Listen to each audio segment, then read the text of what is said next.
তো আমরা জানি যে এই ককটেলটা তৈরি করতে হলে গান পাউডার দিয়ে তৈরি করা হয়, যা আমাদের পার্শ্ববর্তী দেশ থেকে আসে। আমরা যে দেখতে পাচ্ছি এটা আমাদের দেশীয় তৈরি। 24শে এপ্রিল আনুমানিক দুপুর 2টায় আমাদের চকপাড়া সীমান্তের 184 মেইন পিলার থেকে আনুমানিক 1000 গজ বাংলাদেশের অভ্যন্তরে শাহবাজপুরের কয়লাবাড়ি ট্রাক টার্মিনালে এলাকায় আমাদের চৌকস টহল দল অভিযান পরিচালনাকালে দেখতে পায় দুজন বেসামরিক ব্যক্তি দুটি প্লাস্টিকের ক্যারেট নিয়ে দাঁড়িয়েছিল। তো আমাদের চৌকস টহল দল দেখে তারা ক্যারেট দুটি ফেলে পালিয়ে যায় এবং তৎক্ষণাৎ আমাদের বিজিবির চৌকস টহল দল সেখানে উপস্থিত হয়ে তল্লাশি কার্যক্রম পরিচালনা করে।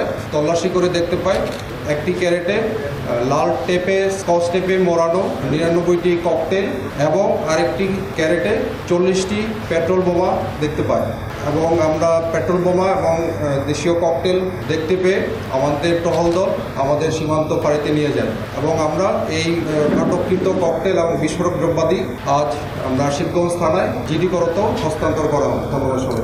আমরা যে দেখতে পাচ্ছি এটা আমাদের দেশীয় তৈরি এবং যে পেট্রোল বোমা যেটা ব্যবহার করা হয়েছে এটা 250 ml এর পানীয় কোক এবং ফান্টা মিরিন্ডা কাচের বোতল দিয়ে এটা বিশেষভাবে তৈরিকৃত পেট্রোল বোমা এবং ককটেলটি দেখতে পাচ্ছি এটা হচ্ছে কাচে আমাদের জর্দার কৌটাকে ব্যবহার করে বিশেষ পদ্ধতি ব্যবহার করে এটা বিস্ফোরক দ্রব্যাদি তৈরি করা হচ্ছে। আমাদের কাছে তথ্য হচ্ছে দেশের আইনশৃঙ্খলা পরিস্থিতিকে অবনতি করার জন্য এই ধরনের একটা আমাদের সীমান্ত এলাকা ব্যবহার করে এই ধরনের বিস্ফোরক দ্রব্য পরিবহন একটা সম্ভাবনা ছিল।